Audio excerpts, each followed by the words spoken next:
I'm Elise, and today here I am giving you a presentation about driving while black.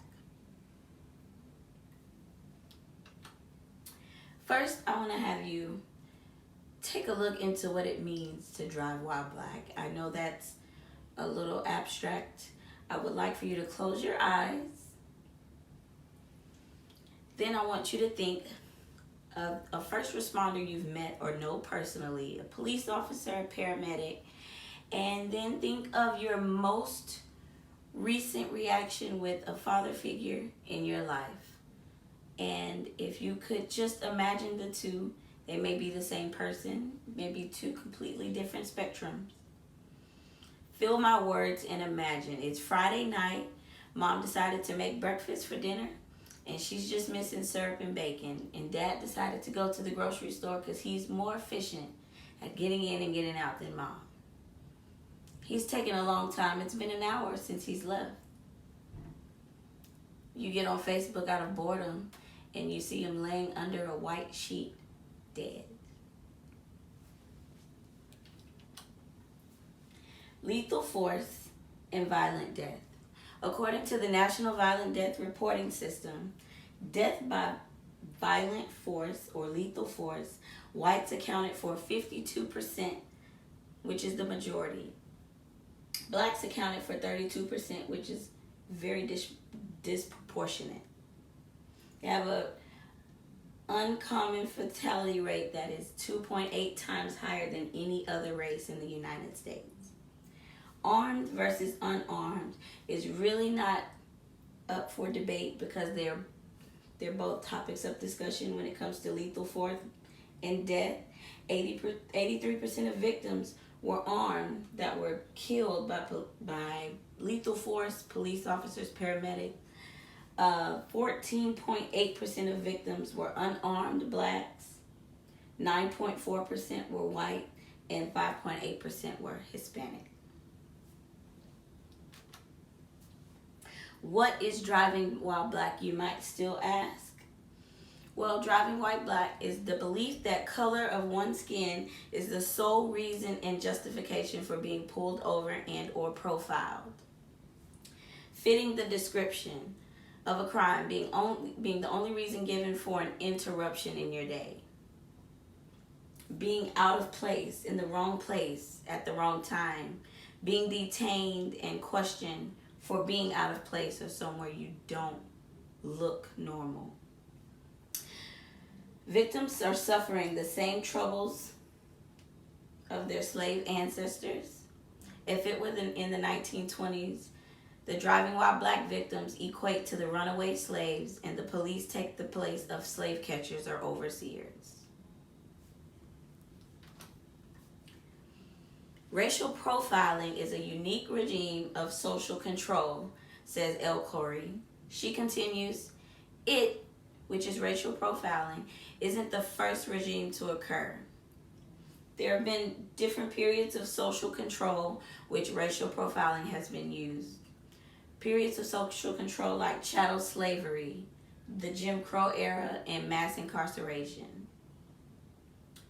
The long-term effects of the mass incarceration, Jim Crow, and chattel slavery are showing in the black community today. The continued mistreatment of the race has created a sense of normalcy in the America.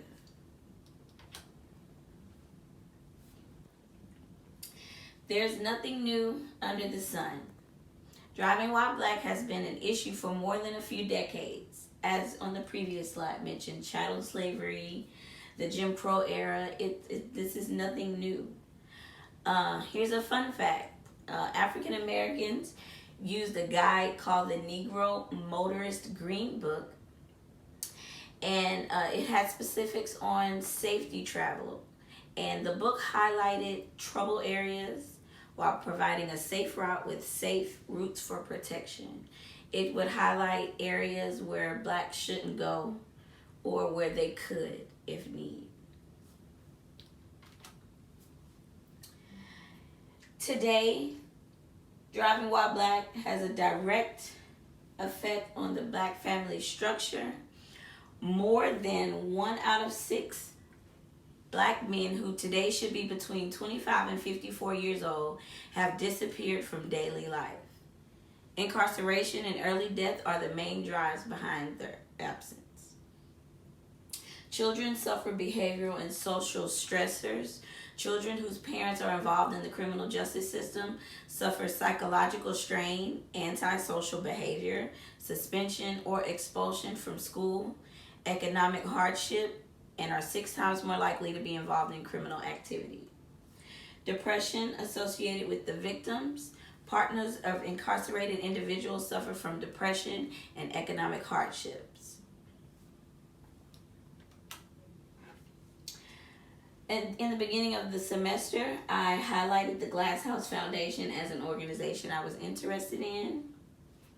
I did not find any direct information on how they were involved in Driving While Black, but I do suggest that they could do frequent donation of clothes and household items.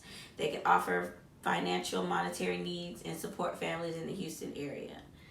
I would suggest more activities for adolescent and teen minorities. Teach police etiquette to young Black children growing up in America, and brief upcoming children of the history of Blacks in America so they'll know their history. We should convince minorities to fulfill the roles of community service members in their own neighborhoods. Those are my suggestions and ideas. Driving While Black and its association with human sciences. This relates to me in the field of human sciences. I would wish to create a mentorship program for those who lack support at home. Create community service opportunities for the youth in the community, and educate minorities of their history to avoid repeated cycles.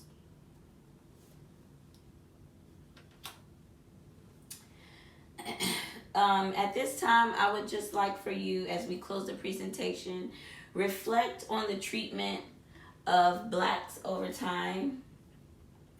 How can we create change to counteract the social stigma placed on Blacks? I would like for you to think of that as I tell you that Driving While Black and Lethal Force has impacted many African Americans' families, making names such as Sandra Bland, Tamir Rice, and Breonna Taylor household names, and equally emotional evoking as Emmett Till.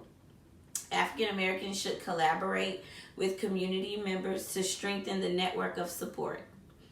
A modern-day version of the Green Book should also make its way into African American households as we suffer from the same troubles of our ancestors. Another question I would like for you to think of is, what can we do to make sure Dad makes it home with syrup and bacon for dinner? Even if it's not in your home, it may be in someone else's, and we could be the change that we want to see. Thank you.